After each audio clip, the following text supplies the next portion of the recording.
Hey, it's a Drink with Derek with your host, Derek Richards, and here in sunny Las Vegas, here with Bob Levy in sunny New Jersey, the Reverend Bob Levy. How are you, sir? What's up, buddy? It's good to see you again. I haven't seen you since the Cumia show. That's where we met, and it was so much fun. You just like you're like the total good guy. You know what I mean? To be around. I'd love to have a drink with you now that I'm drinking again. Oh, good. Well, yeah, I saw you last. It was last summer. I think it was last June.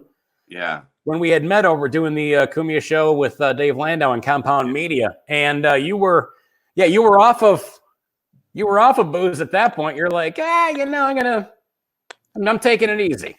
You know what? The whole thing, I've been off of it for like 10 years. And then I got off of Xanax, right? I went to rehab for that, which was like, you feel like kind of weak going in there. You go, back off. I'm here for Xanax, when people on heroin and that. But it's really one of the most addicting things that you can be on.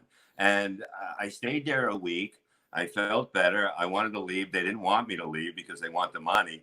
Sure. And and basically, they go, well, you're going to die if you leave. That's how they left it. And I was like, I came home and I felt like I couldn't move. When you have a panic attack, anxiety, withdrawals, and you feel like you if you move your finger, your heart's going to explode. So I had to get an ambulance. My son sees me on the floor, and I'm like, call the the cops or whatever. And the cops came, and they're like, well, get up. And I'm like, I can't, And I ended up going to the hospital, but it was all mind. It's all the mind, the addiction and everything like that is all in the mind. And the withdrawals, you just got to realize you're not going to die. But when somebody tells you you're going to die, you try to, you kind of have that in your mind. So it's scary. Well, now going through everything as we're talking now, this is kind of rolling on the tail end of the whole pandemic crap. I mean, were you worried at all because of the obvious health issues that you've had, that you felt compromised, that you were going to be a possible victim of the COVID? Nah, you know what the whole thing is? Like, I've been waiting for this neck surgery for a while, right? The insurance wouldn't allow it. Then they allowed it, and then this happened. Okay, so then they postponed all elective surgeries. So now I'm waiting, but I took a lung test, right? I smoked since I was 20. The doctor goes, all right, I don't know how to tell you this, bud. He goes, your lungs are 100% clear. He goes, I've never seen that. And somebody that smoked like that. He goes, please don't tell anyone, because, I was amazed. And then you have to take the heart test before 30 days in. So I took that, and next thing I have to just take a calcium test that they check and see if your arteries are screwed up. But right. Everything's been fine. Like, I'm in good shape for somebody with a broken neck, basically. So well, you get this happened because of a car accident, wasn't it? Yeah, and this was it'll be 3 years in July. Like, we tried everything. Like, I went to rehab 4 days a week. I learned how to basically go on stage after like 8 months and learn how to kind of move on stage or lean on something or put my foot on a speaker and look cool. It was really like, when you lose everything like that, it's really hard. And to do it with like migraines you get all the time and just total pain in your body. But it makes you look at life a different way. I'll tell you that, brother. Oh, no doubt. I mean, and having gone through the stuff you did with Xanax, and you've had a long history. I mean, you started back in the early 90s. I mean, when you really didn't have, from what I had read, you really didn't have any kind of interest in comedy until you were listening to Howard Stern. Then you started sending him jokes and song parodies, correct? Yeah, no, actually, like, it was probably in 88. Like, how I got into comedy was weird because, I loved comedy and all that. But I used to play in bands and that. And then we hung out at a bar. It was a tough bar, and we fought all the time. So basically, when new people came into our bar, my job was to make fun of them. So they wanted to fight us. So and one time, this is true. And my friend Buddy says to me, he goes, you're pretty funny. Why don't you try comedy? Because, we listen to Stern, and Jackie was hosting the open mic at Rascals in West Orange. So I went there, I got together like 5 or 10 minutes. I went there the first time, I destroyed. And I'm like, this is great. You know what I mean? Then every Tuesday it was. So the next Tuesday I go back and I am eating it. They were offended by me totally. It was like the worst feeling in the world. I never been like had people just staring at me, hating me like that before. And Jackie comes back on stage at the end and he goes, well, how about a hand for the Reverend Bob Levy, you know, for the Reverend. And that's how the name started, Right. you know. But then I realized, you know, maybe I got to figure out the audience before. But it took me like 2 years. You know, every week I went there and they would give me a number because there was so many comedians. I was pretty good compared to like the rest of the new people. And I would get a number, so I would be on. I would get like 6 or 8. And after 2 years, I started headlining. And I was like, wow, this is pretty cool, man. And, you know, I knew nothing about comedy. I knew nothing about the business. I was on the show with 2 other comedians and I was like, who booked you guys here? And they go, Tony Camacho. And I'm like, wow, he booked me here. And they go, right. So he books the room. And I was like, all right, well, I don't know. And I only had 25 minutes. So they had to do 35 each before me. So they weren't too happy. You know, no comedians were happy at the beginning when I was headlining over them. Because that is so funny. Yeah. Well, I think the worst thing that can happen is you go up the very first time and you kill. And that's like your first time flying, you sit in first class. Yeah. And then the next flight, you're in the middle seat in the back in between 2 fat fucks and you just hate yourself. And so, we go right to a cornfield, you know? So I know, right? You are praying for the Buddy Holly plane crash at that point. It's a nightmare. It was like I was hoping that somebody had a heart attack in the audience to stop it, you know, because I just didn't want to get off. I wanted to do my time. Right. They told me because, you know, that's how you learn. You have to do, you know, you have to go through the good and bad. And that's why, you know, you see this all the time when you got somebody before you, they tell them to do 25 to 30.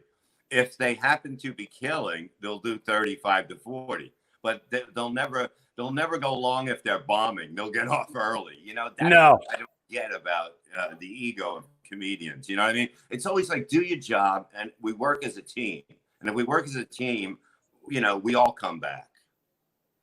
Well, and the whole thing is too, if you end up screwing it up, you know, you're working with somebody like yourself and the person going up in front of you is tanking it and they just decide, even worse when somebody's bombing in front of you and they decide to keep going thinking that eventually that laugh is going to come. Yeah. And then that's an even bigger nightmare than somebody who's killing in front of you going long. Someone who's bombing, keep trying to find that one laugh that's just never coming. So that's a nightmare. Well, then you ended up traveling. You hooked up with Stern with that crew. How did that come about? Okay, I got on Stern because he heard about me doing the ass eating bit, which I only did. I did it. It was off stage once, and it was in South Carolina after a show. There was this girl that looked like Whitney Houston. She was hanging out with us at the bar, and she wanted money, right? And then Florentine and me sitting there, and we're like, well, we'll give you money, but we'll think of something. And it was just that let them eat something out of your ass, you know? Right. And they had the little packets of blue cheese back then at the clubs in South Carolina. And he's going one at a time. There's like 6 people around the bar. We got her like $33 or something like that. And she let me do it. And then the next night. She let you eat blue cheese out of her ass. Out of her ass at the bar after the show. So the next night we go back to do another show. The room's packed, you know what I mean? It must have got all around town and, you know, on the radio and that. And I get a standing ovation with people with bottles of blue cheese in their hand. Like, it was like amazing. And it was just like, it doesn't make any sense, like, to think about doing that and comedy together, like how this works, like how you would think it was funny. But it was when I got on the Stern show, I remember, you know, I was called first and then all of a sudden I go in there and then they had a girl there. They go, we want to see you eat blue cheese out of her ass. And I thinking it's a Stern show. I'm like, no, that's a dude. That's a guy. I ain't eating blue cheese out of his ass. And this girl is looking at me so offended. And she goes, I'm a fucking girl. And I'm like, no, you got a dick. There's no way I'm getting tricked. You know what I mean? And it was a girl. And then I ended up doing it. But she was totally offended by me calling her a guy because I just thought they were up to something. But well, yeah, it was fun. I mean, it was the greatest time, to be on. It was a great time to be on the show. It was another era of the show, like clicking when Artie was on that. But it just really clicked, and I was able to, write a lot of stuff and do whatever I wanted. I'd listen to the show at 6 a.m, send in bits. You know what I mean? Because you're a team. You have to be a team. I always use the word team because you're on a team. If that team fails, you know what I mean? You have to think that way. You're going to fail because you're part of this now. Right. So, but he was like, God then, and then we went to Sirius and everything went from there. I got my own show after a while. I was hosting a roast and, it was just fun. It was fun until it wasn't fun anymore, I guess. Well, you realize that once you've eaten blue cheese out of somebody's ass now twice, you could never complain about shitty food at a restaurant. No, I never did. I actually ate a chicken wing out of a girl's ass one night with the shit of blue cheese. That was funny. I've gotten... I did that one night, and the chicken wing wasn't even cooked, and I was like, "You." Oh my God! Yeah, I mean, it was crazy. I mean, I was drinking so much back then and doing coke that I don't think anything could have affected me. Like food poisoning, it can't. How is it going to go into me with all the liquor and that shit to kill it? So, well, how can you possibly? And listen, if anybody says, "Hey," and you have a big circle of people, they go, "Hey, tell me a good drinking story." When they get to you, and you're like, "I ate an uncooked chicken wing out of a chick's ass," everybody really just walks away at that point. You just get in your car, hop in a cab, and go home, and go, "I can't top that." Yeah, and that wasn't even the topper. The topper was when I was going to, after this night, I was going to retire the bit because how can I go any higher? I had a mother and daughter. I ate blue cheese out of their ass, and I think in Houston, and the husband was in the audience. And I'm saying to myself, how can I top this? You know what I mean? How can I top this? You can't, it's like, but then the crowd would yell for it. And it was like, it was huge. It was like people would go nuts over it. And I just never understood it. But I guess it's pretty fucking insane to have somebody eating somebody's ass on stage. You should put that on your, well, you're with a woman now, but I mean, you should put that on your Match.com profile. That would be fun. I just want to see who's hitting you up. I just want to see who's trying to get a date with you after this. Probably fat chicks because it's food. I had one big one. I remember, I think it was in Albany, New York, or around Albany. Right. I seen like the shadow come in, you know what I mean? When I asked for somebody, and then it appeared, and I was looking at the audience, like, like a wrestler would be like, no, you know what I mean? And I had to do it, you know what I mean? But that was the only one that was like really huge. Right. But it was like the show must go on. And that's the way, No wonder you were headlining so fast. Who's going to follow the guy that ate blue cheese off of somebody? That's just, no. Yeah, but I wasn't doing it then. I wasn't doing that then. You know what I mean? That was just. That evolved. It evolved into something. And I love when, how, some haters will go, oh, that's so hack. I go, yeah, who the fuck else is doing it? Really? Yeah, I know. There's always somebody that's going to look for some reason to be a douchebag. You don't have to dig. You have to dig far into the pool. You have to reach down too far to find someone who's going to be an ass.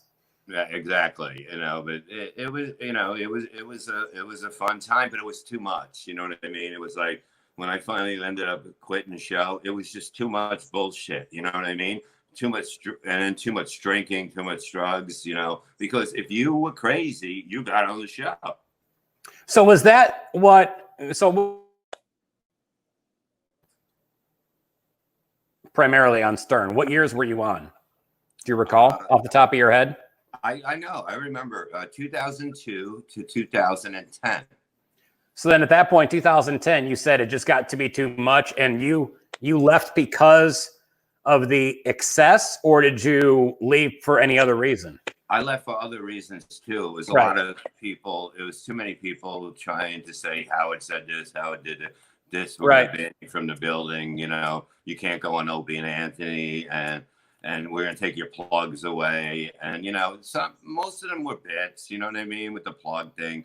But it was just getting to be too much, and I wasn't, you know, in the mood for it anymore. It was just like, Right. look, I can either continue this and probably end up dying, or just enjoy life a little, you know, because Right. it was a lot of pressure, and when you have so many people, you know, instead of, you know, having Howard say something to you, you had other people saying it, and then you don't know. Like, I know he doesn't know a lot of shit that they said that he said. Right. And I ended up going at him because I figured he would call me, but that didn't happen. You Right. know, I figured like somehow they would say, come in and let's talk. You know what I mean?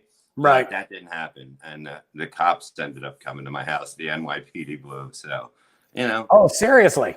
Yeah. And the FBI was involved, they said, because I kind of threatened them. So.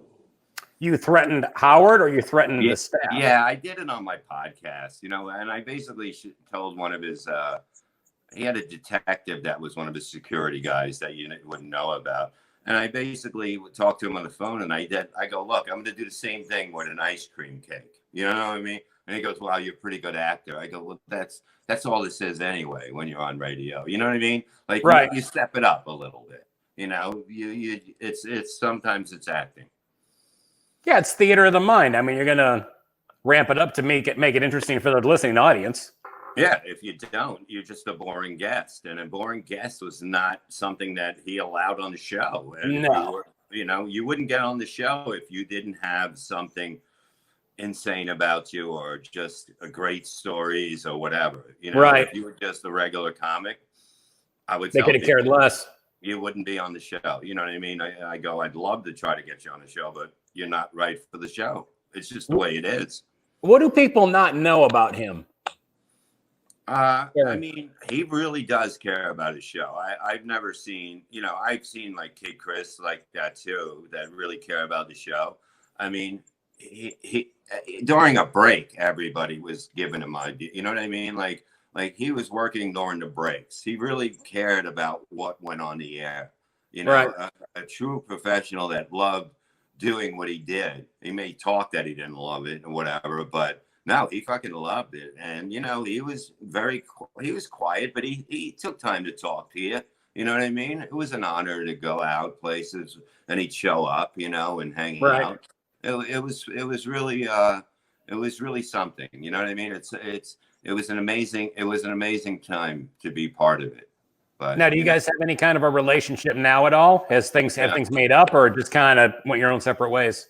No, after that, nothing. But you know, I'd like to write him a letter just to say, hey, man, you know, I don't really apologize. I don't know how to say it, but I'll be like, look, I want you to enjoy life. I don't want you to think I was that person. Right. You know, I'm not like a prick like that. When you know, I got on the show and he helped me out, and right. I don't want him to think that I'm, you know, whatever. You know, I just want him to know that you know, that was just something to get attention, so I can maybe talk to people and enjoy your retirement and with your wife and family, and that's it. You know, just well, and it's good to do that stuff too, though. You know, even if he never wrote back to you. Yeah, it doesn't matter. And you're like, yeah, you know what? This is off of me. And now, if you want to reply back, fantastic. If you don't want to reply back, then you don't want to reply back. Yeah, it's just good for me, and I would want him to know that, you know, the person that he knew before that happened, right, and the person that I am, I would kill for him, truthfully. You know, right. I would have, but you know, I had so many people telling me so much bullshit and saying shit and trying to get me going, and I'm not one of those people you get going. I don't know how. I never knew how to stop. You understand? My thing is this: here, I'll kill you.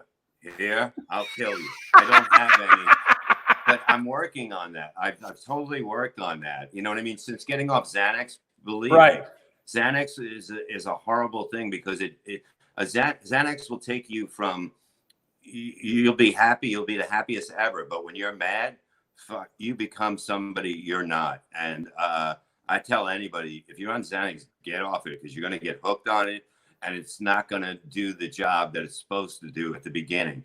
After a while, it's just something that'll take over your whole feelings. Like to feel normal again. I didn't know what normal was. You understand? I had to find out what normal was again. Right. And I was like, I feel terrible, but I felt that was normal because Sure. I wasn't used to it. And it's the scariest thing to realize you have to get back into something, you know, that took 10 years of your life and made you basically crazy. I was on 6 milligrams a day my doctor gave me, which is ridiculous. 6 milligrams of Xanax a day? Yeah, that's 3 wow. hours a day I was on. And that was for how long? You said 10 years? About 10 years, yeah.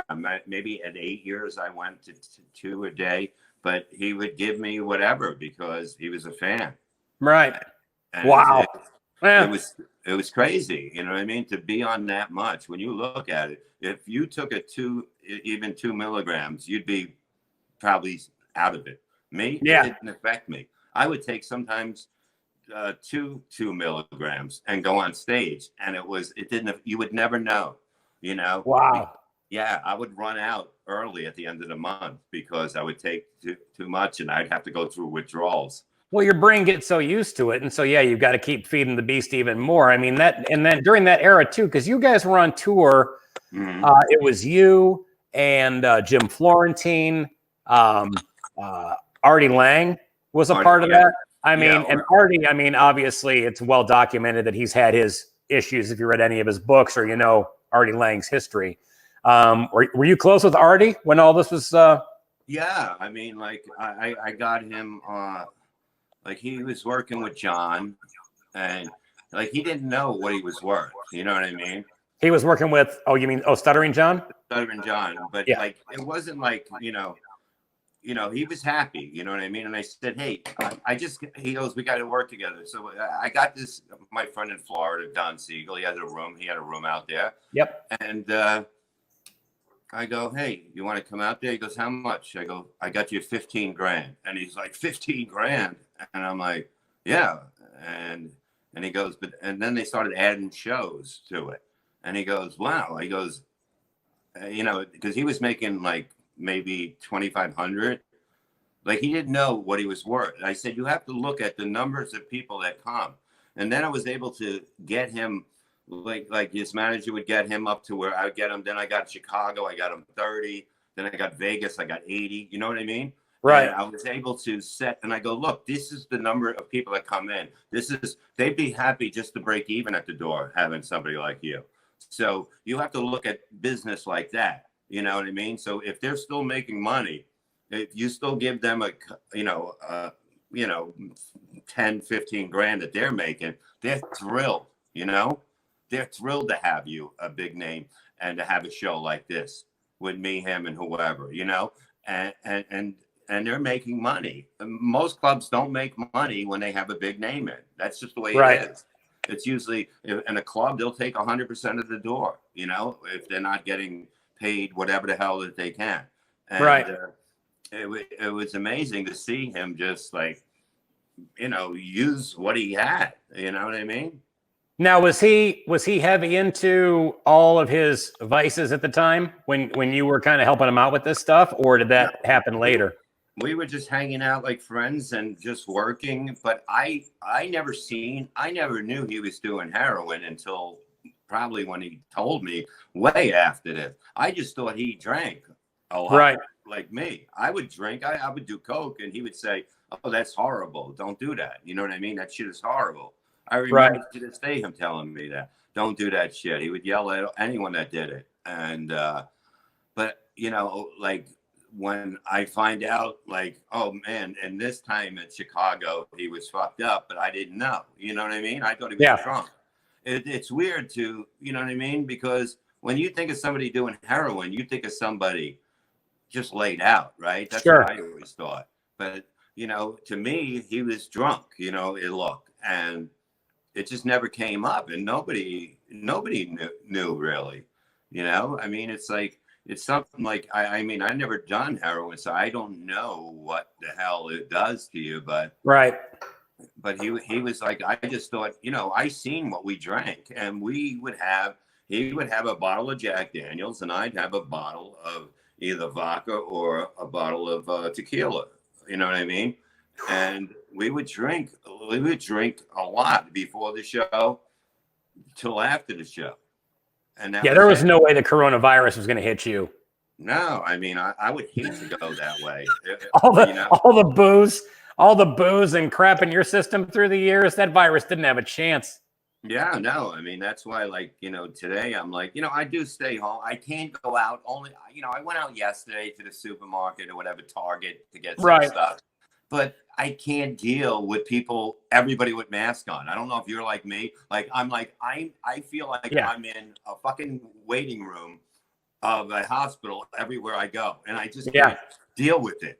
And to see people with the mask on, I'm like, what is going on? What has happened? Yeah, I was going to ask you, because that's actually, it's funny you say that, because I was going to ask you, what's the craziest thing that you've experienced going through the whole pandemic and the quarantine, the shutdown, and obviously where you're at in New Jersey, which is one of the hot spots, and time you spend in New York too, obviously. I mean, even out here in Nevada, I mean, we have some people that wear the masks, but it's, right now it's still, right now we're starting to get people, coming back to Vegas, but seeing the masks still blows me away. I'm like, you know what? I'm not going to wear a mask. I'm not going to wear gloves.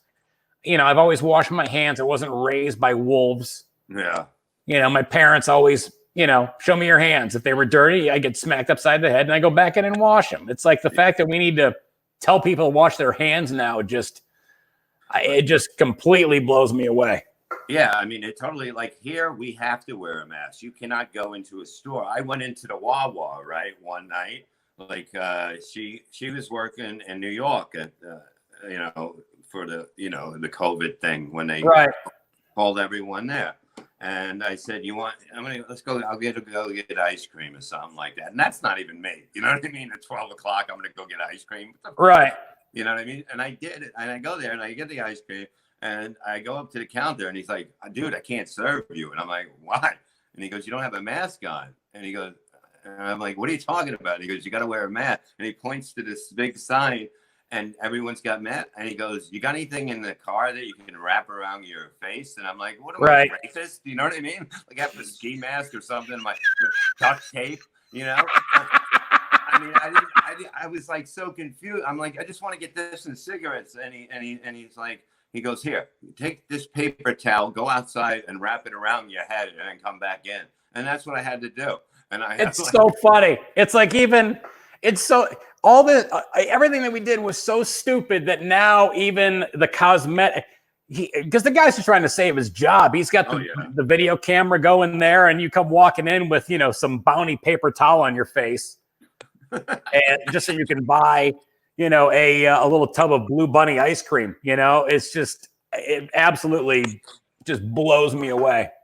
Yeah. And the way that, like, there was no meat in the store, which is good because if you listen to this, okay, all the meat packing places, they're saying all these people are getting sick from coronas, right? Right. So how is it not going to get on the food or the wrappers or anything? Right. So why would I want meat anyway at this time? Even though I love meat, I want to get a cow and put it in the backyard and just cut it up a little bit each day. But like, let it run around. Why can't we see you like only half-ass cutting the cow up? Well, that's like you go, I want a steak, but I don't want to commit to cleaning the whole thing. No, I don't want to commit to murder. No, you'll just like take a shank off the side of them and then stitch them up and go, all right, I'll get the rest of this later this week. You go in and cook it up and you're good to go. Yeah, I mean, let it scab up and then go to the other side, but like, it's like, but you go in there, I was able to get like frozen pizzas, the pizza roll things. Right.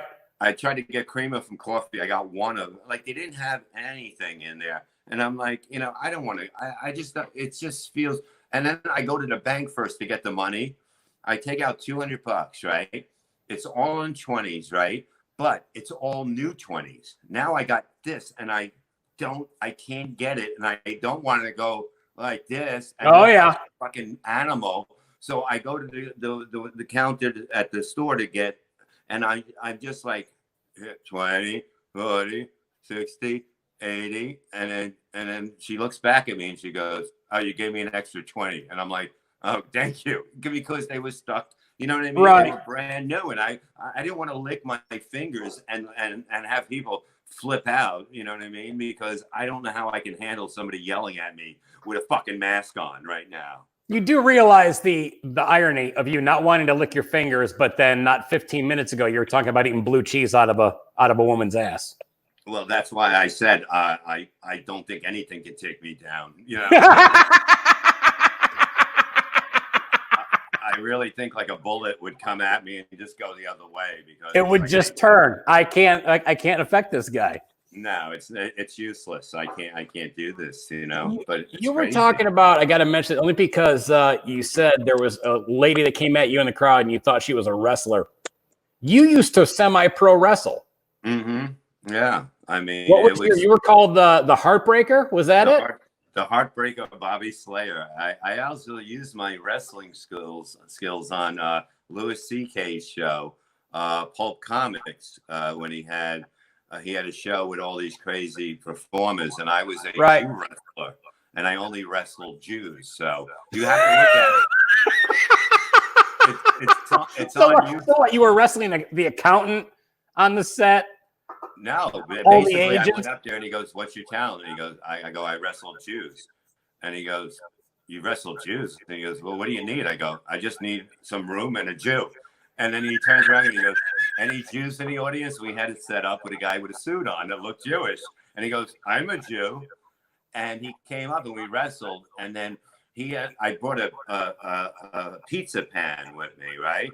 And I went to hit it with him. And then, he broke it up and then it fell on the floor. Then he hit me with it. The Jew wrestler, the Jew guy hit me and he pins me.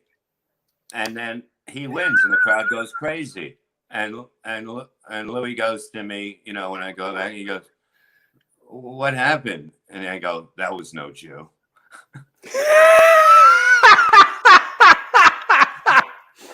My skill, I wrestle Jews. Yeah, I was a Jew wrestler. That's all. He goes, "You only wrestle Jews?" I go, "That's all I do." And yeah, it's online. You got to get it and look at it. You'll die laughing. But like, I started with me and Jim Norton got hired to do Vince McMahon's son Shane's bachelor party on a boat in New York City, right? So we go on the boat, we do the comedy. They liked me. They liked me a lot. And they go, "We can use it." Pat Patterson is a little, you know what I mean? And he's got his hand on my leg going, "We can use a guy like you." And I'm like, "Oh, this is great. Now I'm gonna get pinned and banged in the ass." But who was this again? Pat Patterson. He's known to be, he's gay. Everyone knows. Okay. It. He was a wrestler, one of the greatest wrestlers of all time. Okay. And he's in the WWE. And so my neighbor was Pretty Boy Larry Sharp, which is a wrestler. Right. And he had a wrestling school. So he's like, "Yeah, just train with my guys," because they wanted me to just be able to do announcing and maybe take hits and that. So I took it and I had fun. I really, it's a lot of work. I mean, it's not as easy as you would think it is. Oh, like, God, no. You gotta be in shape to do that. Yeah. I mean, you gotta know how, you gotta be able to know how to fall too. I mean, you can't fall, you're dead. Yeah, because basically whoever's losing is doing all the work. Right. So basically, if you're winning, you're not throwing him into the rope. You got your hand on their back and he's running. You know what I mean? Right. It just looks like, you're getting thrown into a turnbuckle. You're running in yourself and spinning around, Right. I did have somebody that threw me in there and I couldn't spin in time. And yeah, but you learn during practice and all that stuff and doing matches in front of like 32 people, and it's just like it, but it was fun, it was something, it was something cool. I was really into wrestling then. I was like 34 and, they used to call me Pops because everybody was kids. Which is not, yeah. I mean, that's not a that's a younger man's game. I mean, guys in your 20s, I mean, you start getting up to around 34 years old. I mean, that's in that arena seems to be, where, yeah, like I said, they're calling you Pops because Mm-hmm. You were playing around with a bunch of, 21, 22, 23-year-olds. Yeah, and I looked like I wore like this black, tight pants with the red little things on it, fringes, and a black vest. I look like a broken down Shawn Michaels, and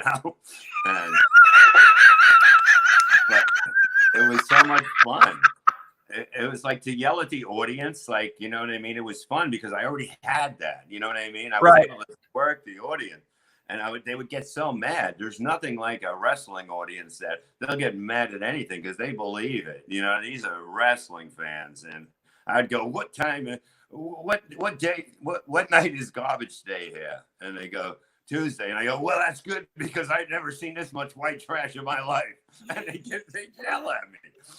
And like, it was like so funny because it was like they would even try to hit you or whatever. They weren't happy if you were a bad guy.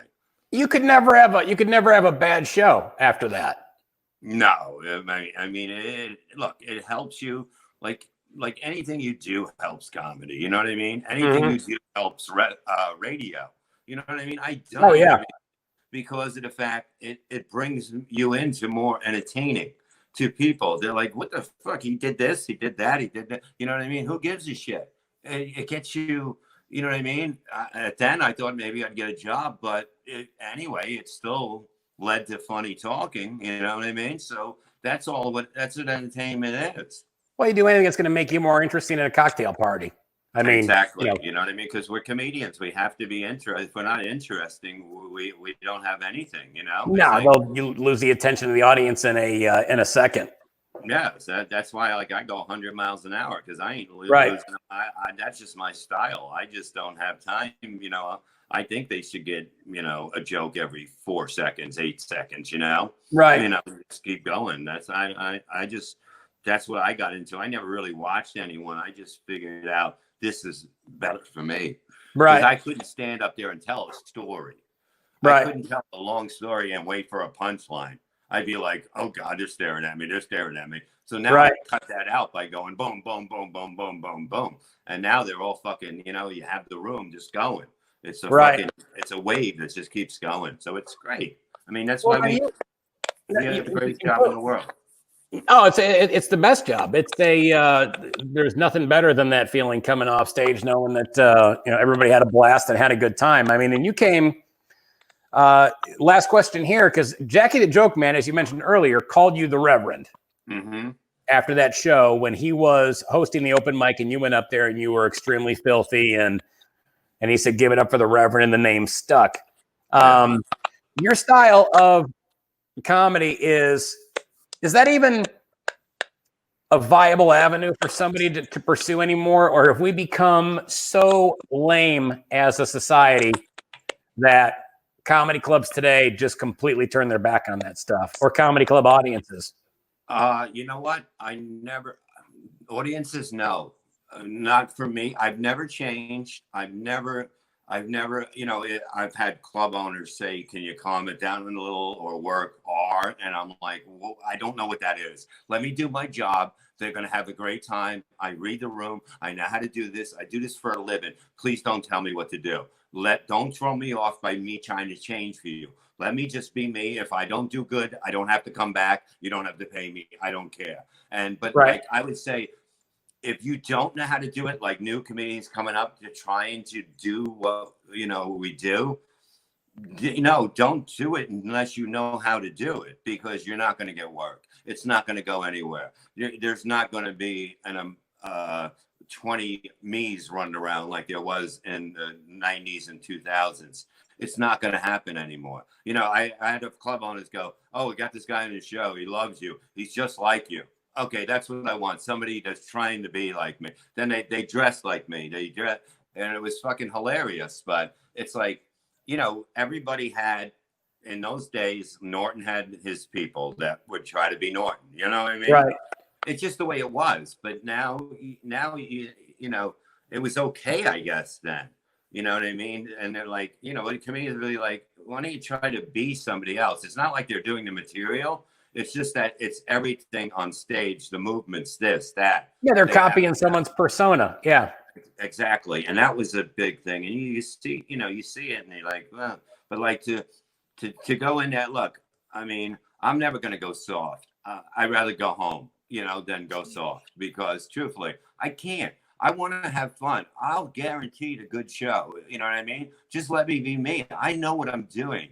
You know how to rip a ticket and let me in. You know how to, you know what I mean?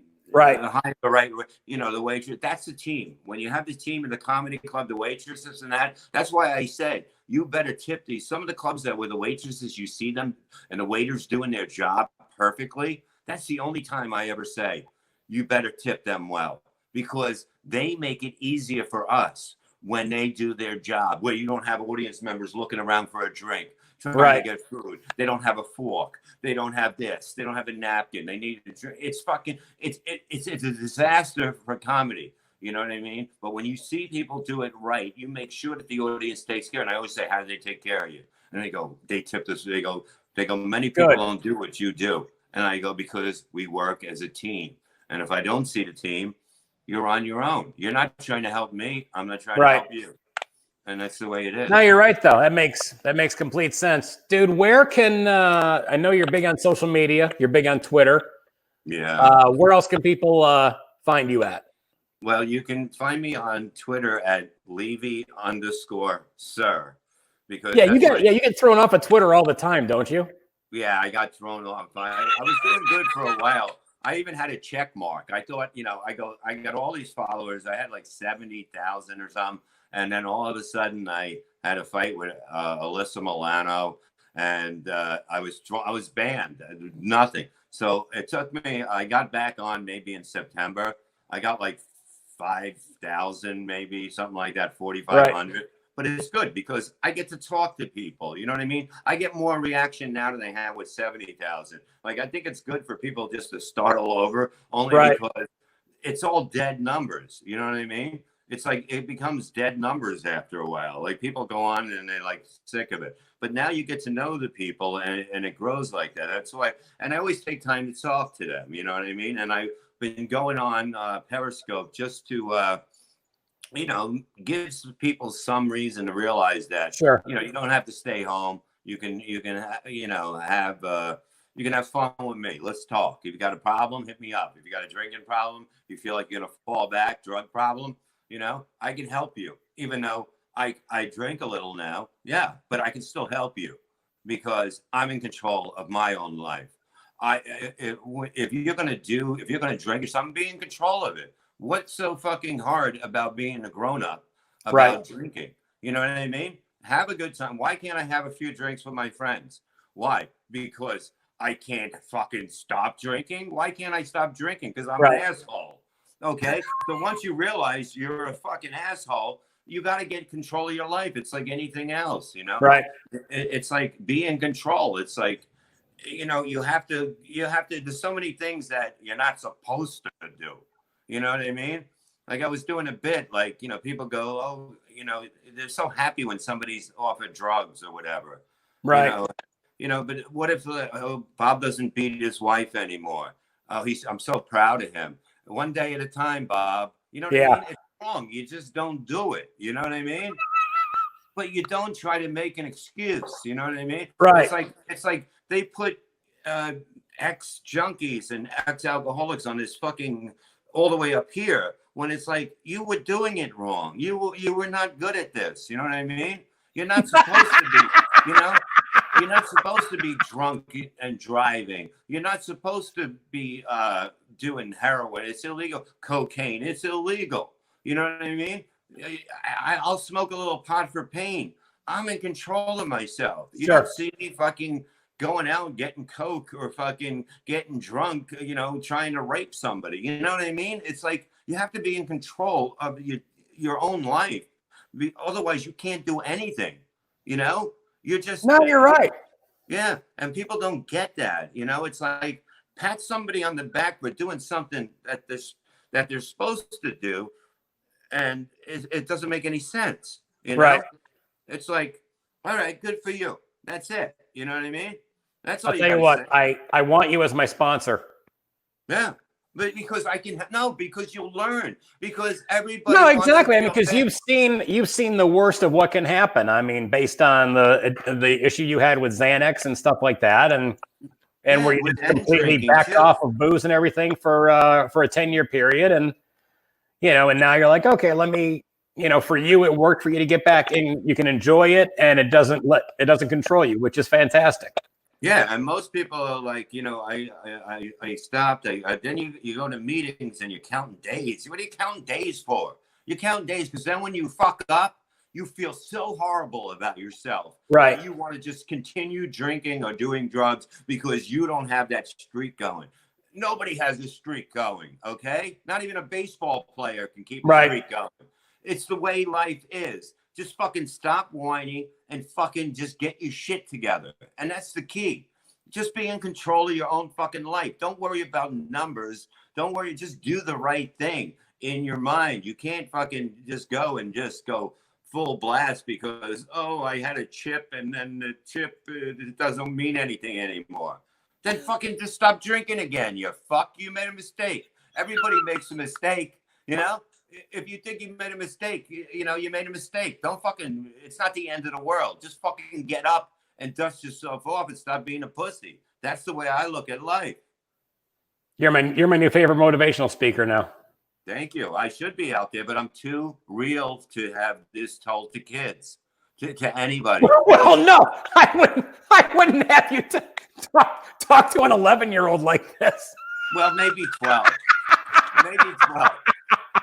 But you see, I'm too real. When I went to my kid's school for career day, I went to the comedy, but I went into other things. You know what I mean? And I was real, but the teachers said, I think this will be the last class today.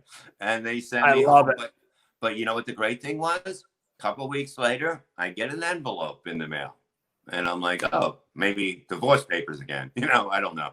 But I get an envelope and I open it up and it's from all the kids saying how much they learned from me about life. And you see, but people like me that are just going to be honest about life, right? You know what I mean? Are not going to be welcome to try to teach people because of the fact that they have to be hidden from stuff. You know what I mean? I never hid anything from my son ever. He knows everything about. I told him everything. Right. You don't see him out there fucking running around like a maniac. I tell him, you do not make the mistakes I made. Right. And that's how people learn. You don't by going, oh, I hope he's not doing this. I hope he's not. I hope he's not. Are you fucking kidding me? Right. You gotta step in and go, you're not gonna do this. You know what I mean? You want to have a good life. You can run around, whatever, playing your bands and shit, but I'm gonna allow, I'm gonna fucking be 100% behind you, 1,000% behind you. But don't fall into the same thing I did. And right. It's working. It's working. Dude, you're amazing. And I can't wait for us to hook up again in New York. I'm going to get back up there. We'll do Kumi and Landau show again, and then we'll head across the street to the Irish pub from the studios up there in Manhattan, and I'll buy you tequila and I'll have an Irish whiskey, and we'll laugh our asses off. That sounds good, but I might only have wine. That's all right. I'll pull the slack and take care of the other 3 or 4 or 5. You got it, brother. Good. It's so good to talk to you again, man, because we really, there's not many people like you hit it off and you feel, and you're like, every time your name comes up, I go to my wife, he's such a good guy. You know what I mean? And that's, when you see that in this business, you want to be around those people. No, I agree completely. We had such a good time on the show and still maintain contact through the past year, which you never do anymore. Everybody kind of gets lost in the shuffle. And so I'm glad that we've kept in touch. I'm glad to have you on here. You look fantastic for somebody with the stories that you have. I'm surprised. I'm happy you're not in a fucking coffin. Well, I do sleep at one because I'm a vampire. But besides that, I'm doing pretty good. The Reverend Bob Levy. See him when he comes to your town. Find him on social media. He's a riot. You're awesome, buddy. Thank you so much. Thank you. You too, brother. Pleasure.